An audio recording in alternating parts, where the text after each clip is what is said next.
اما بعد فاعوذ باللہ من الشیطان الرجیم بسم اللہ الرحمن الرحیم سبحان اللہ والحمد للہ ولا الہ الا اللہ واللہ اکبر ولا حول ولا قوۃ الا باللہ العلی العظیم۔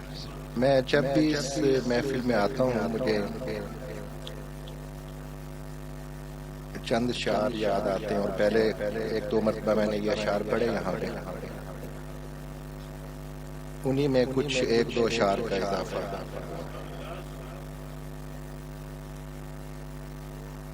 مانندے لالا ابھر آئیں گے، مانندے لالا ابھر آئیں گے، زیر زمیں ہم کو دبا کر دیکھو۔ مانندے لالا ابھر آئیں گے، زیر زمیں ہم کو دبا کر دیکھو۔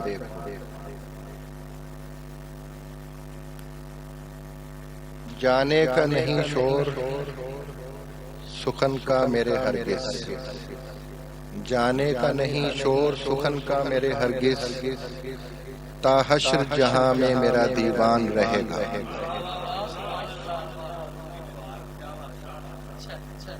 جانے کا نہیں شور سخن کا میرے ہرگز، تا حشر جہاں میں میرا دیوان رہے گا۔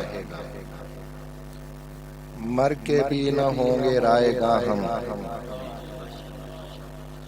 مر کے بھی نہ ہوں گے رائے گاہ ہم، بن جائیں گے گردے کارواں ہم۔ حضور پاک صلی اللہ علیہ وسلم کی جو حمد و ثنا کرتا ہے، آپ کی نعت کو جو حرز جان بناتا ہے، آپ کی نعت کو جو زندہ کرتا ہے، وہ خود بھی زندہ ہو جایا کرتا ہے۔ اور ابھی جو آپ کے سامنے عرض کیا کہ مر کے بھی نہ ہوں گے رائے گاہ ہم، وہ پھر مرنے کے بعد رائے گاہ نہیں جاتا بلکہ ہمیشہ کے لیے زندہ ہو جاتا ہے۔ یہ رسول پاک صلی اللہ علیہ وسلم کی حمد و ثنا کا صدقہ ہے کہ اس کا نام لینے والے، اس کی ثنا کرنے والے، حمد و ثنا کرنے والے ہمیشہ کے لیے زندہ ہو جایا کرتے ہیں۔ لاکھوں کروڑوں شاعر اس دنیا میں آئے، لیکن ان میں سے کتنے ہیں جن کا نام آج زندہ ہے؟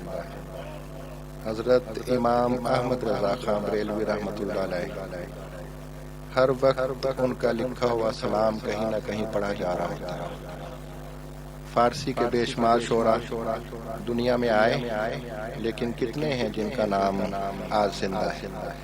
سعدی شیرازی، جامی، مولانا روم، ان کے نام آج بھی زندہ ہیں، بچہ بچہ ان کے نام جانتا ہے۔ کیوں کہ آپ نے رسول پاک صلی اللہ علیہ وسلم کی ثنا کو اپنی دولت بنایا تھا۔ اقبال رحمۃ اللہ علیہ کی کتاب جاوید نامہ، سب واقف ہیں اس سے۔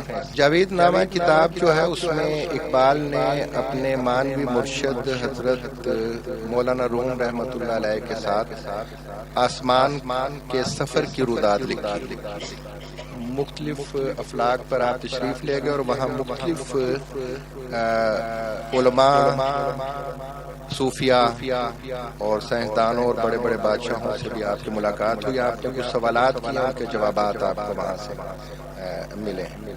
تو ایک فلک پر آپ کی ملاقات حضرت منصور حلاج رحمۃ اللہ علیہ سے ہوئی،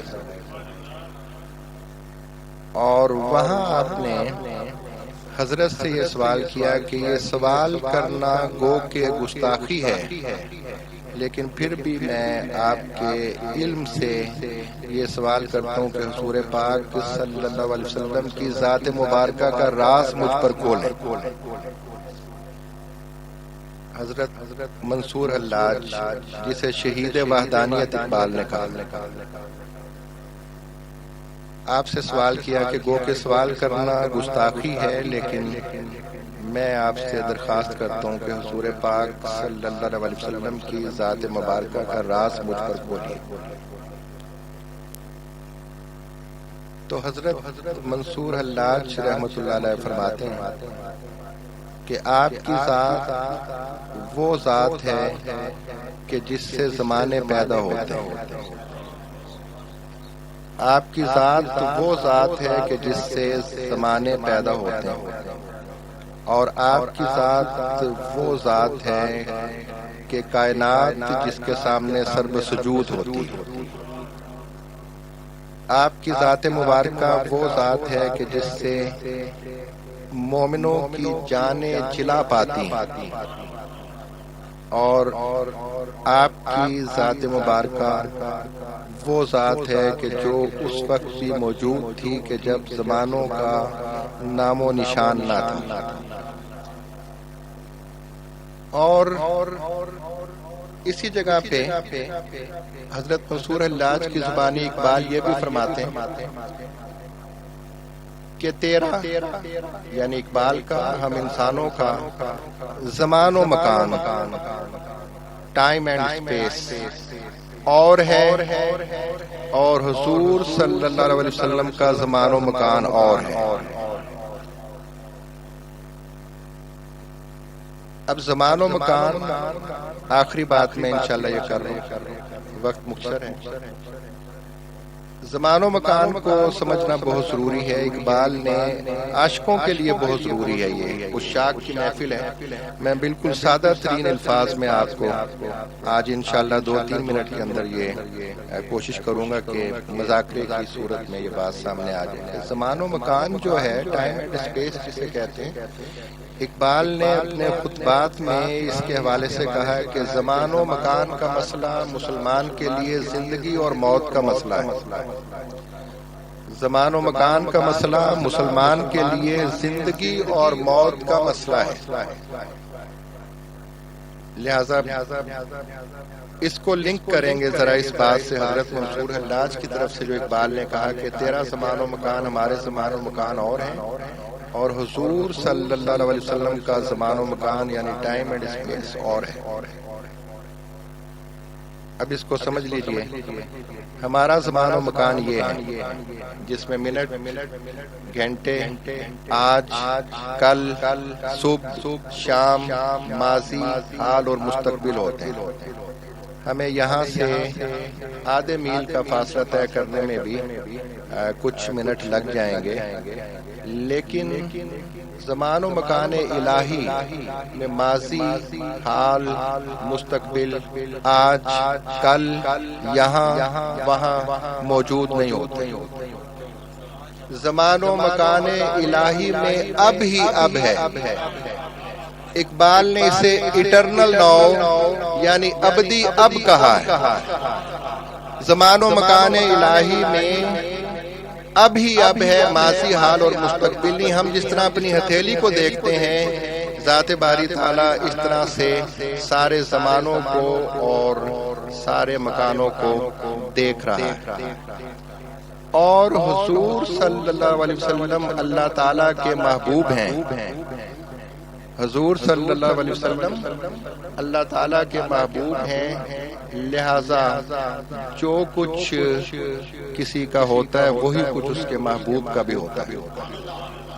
محبوب ہے وہی کہ جس کا لیے سب کچھ ہم اپنا قربان کر دیں. لہذا زمان و مکان الہی جو ہے اس میں آج، کل، یہاں وہاں، یہ وہ، ماضی، حال اور مستقبل نہیں ہے، بلکہ اس کے ہاں تو سب کچھ اب ہی اب ہے، ابدی اب ہے.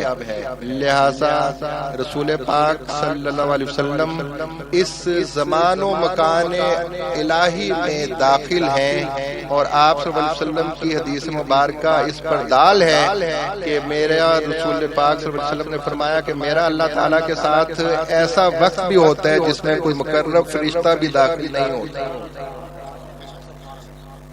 یہ ہے زمان و مکان الہی جو رسول پاک صلی اللہ علیہ وسلم کو نصیب ہے. لہذا آخری بات میں آخری شعر آپ کے سامنے پیش کروں گا. حضرت منصور حلاج کی زبانی اسی جاوید نامہ میں اسی مقام پر اقبال نے فرمایا، منصور حلاج سے ذات مبارکہ کے بارے میں پوچھا ہوا ہے. منصور حلاج یہ ساری باتیں کرنے کے بعد فرماتے ہیں، عبد دیگر عبدہ چیز دیگر. عبد دیگر عبدہو چیزیں دیگر، ما سراپا انتظار او منتظر۔ ہم اور شے ہیں اور رسول پاک صلی اللہ علیہ وسلم جو اپنے آپ کو عبدہو کہتے ہیں وہ کوئی اور ذات ہے، ان کا اور ہمارا کوئی مقابلہ نہیں۔ ہم آپ صلی اللہ علیہ وسلم کی نالین مبارکہ کی خاک کے ذروں کے برابر بھی نہیں۔ اب دیگر عبدہو چیزیں دیگر، ما سراپا انتظار او منتظر۔ منتظر لفظ ہے یہ، منتظر وہ ہوتا ہے جو انتظار کرتا ہے اور منتظر وہ ہوتا ہے جس کا انتظار کیا جاتا ہے۔ ہم زمین پر دوسروں کا انتظار کرتے ہیں، رسول پاک صلی اللہ علیہ وسلم کی ذات مبارکہ وہ ہے جس کا آسمانوں پر انتظار کیا جاتا ہے۔ اس رسول صلی اللہ علیہ وسلم کی محفل ہم سجا کر بیٹھے ہیں اور اس میں وہی آتے ہیں جنہیں سرکار بلاتے ہیں۔ رسول پاک صلی اللہ علیہ وسلم کی محفل سجانا خاص طور پر آج کے دور میں جب حدیث مبارکہ اور سنت رسول صلی اللہ علیہ وسلم پر پھر نعوذ باللہ اعتراضات کیے جا رہے ہیں اور نام نہاد دانشور یہ کہتے سنائی دے رہے ہیں کہ ہمارے لیے قرآن کافی ہے، سنت اور حدیث کی ضرورت نعوذ باللہ نہیں ہے۔ اس سے ہم سب کو اللہ محفوظ رکھے، ہمیں اپنے بچوں کو، نوجوانوں کو اس پرانے فتنے سے جو آج پھر تازہ ہو رہا ہے محفوظ رکھنا ہے، اور اس فتنے سے محفوظ رکھنے کے لیے ہم یہ میلاد کی محفل مناتے ہیں اور اپنے بچوں اور نوجوانوں کو رسول پاک صلی اللہ علیہ وسلم کی ذات مبارکہ سے آشنا کرتے ہیں۔ اور آپ نے جو عظیم الشان کارنامہ اللہ تعالیٰ کے حکم سے انجام دیا ہے کہ گری ہوئی انسانیت کو دوبارہ معراج کی بلندیوں پر پہنچا دیا، وہ نوجوانوں کو بتانے کے لیے یہ محفل منائی جاتی ہے۔ کاش تمام مسلمان علماء اور دانشور ان دنوں میں نہیں بلکہ پورا سال رسول پاک صلی اللہ علیہ وسلم کی حمد و ثنا بیان کرنے، آپ کی ذات و صفات پر روشنی ڈالنے والے بن جائیں، نہ کہ اپنا سارا وقت، سارا زور، سارا ٹائم، ساری محنت، ساری کوشش،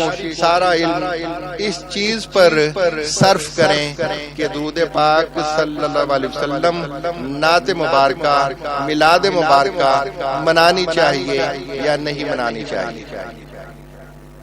ضرورت اس امر کی ہے کہ اس بات کو وقت کی نزاکت کو اور ہم سمجھیں اور رسول پاک صلی اللہ علیہ وسلم کے حوالے سے اپنی نوجوان نسل کو زیادہ سے زیادہ آگاہ کریں۔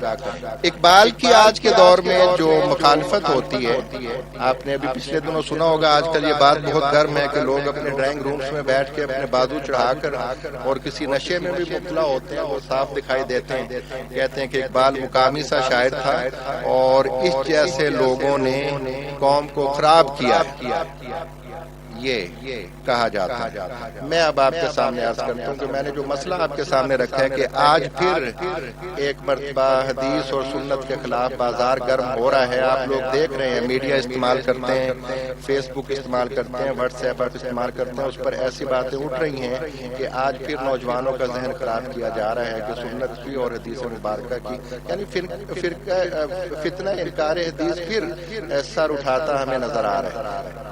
اقبال کی مخالفت کی وجہ یہی ہے کہ اقبال کے بارے میں نام نہاد دانشور جو کہتے ہیں کہ انہوں نے قوم کو خراب کیا ہے، میں آپ کے سامنے عرض کرتا ہوں کہ کی محمد سے وفا تو نے تو ہم تیرے ہیں، یہ جہاں چیز ہے کیا لوح قلم تیرے ہیں، اس شخص نے قوم کو خراب کیا ہے۔ لوح بھی تو، قلم بھی تو، تیرا وجود الکتاب، گنبد آبگینہ رنگ تیرے محیط میں حباب، یہ قوم کو خراب کرنے والے ہیں۔ اور نگاہ عشق و مستی میں وہی اول وہی آخر، وہی قرآن وہی فرقان وہی یاسین وہی طٰہٰ، یہ قوم کو خراب کرنے والے ہیں۔ اور قوم مذہب سے ہے، مذہب جو نہیں تم بھی نہیں، جذبے باہم جو نہیں محفل انجم بھی نہیں، اپنی ملت پر قیاس اقوام مغرب سے نہ کر، خاص ہے ترکیب میں قوم رسول ہاشمی، ان کی جمعیت کا ہے ملک و نسب پر انحصار، قوت مذہب سے مستحکم ہے جمعیت تیری، دامن دین ہاتھ سے چھوٹا تو جمعیت کہاں، اور جمعیت ہوئی رخصت تو ملت بھی گئی، یہ قوم کو خراب کرنے والے ہیں۔ اقبال رحمت اللہ علیہ نے حضور صلی اللہ علیہ وسلم کی شان میں جو نعتیں لکھی ہیں ان کا جواب اردو، انگریزی، فارسی اور عربی میں ملنا مشکل ہے۔ یہ بڑے بڑے نقاد اور اردو ادب کے اساتذہ کہتے ہیں، سراخوان کہتے ہیں کہ اقبال نے جو نعت لکھی ہے اس کا جواب اردو، فارسی اور عربی میں ملنا مشکل ہے۔ مردم چشم زمین یعنی وہ کالی دنیا، وہ تمہارے شہداء پالنے والی دنیا، گرمی مہر کی پروردہ ہلالی دنیا، آنکھ والے جسے کہتے ہیں بلالی دنیا، تپش اندوز ہے اس نام سے پارے کی طرح، غوطہ زن نور میں ہے آنکھ کے تارے کی طرح۔ اس کا جواب اردو، فارسی شاعری میں ملنا ناممکن ہے، ہونا وہ پھول تو بلبل کا ترنم بھی نہ ہو، گلشن دہر میں کلیوں کا تبسم بھی نہ ہو، یہ نہ ساقی ہو تو میں بھی نہ ہو، تم بھی نہ ہو، بزم توحید بھی دنیا میں نہ ہو، تم بھی نہ ہو، خیمہ افلاک کا استادہ اسی نام سے ہے، نبض ہستی تپش آمادہ اسی نام سے ہے۔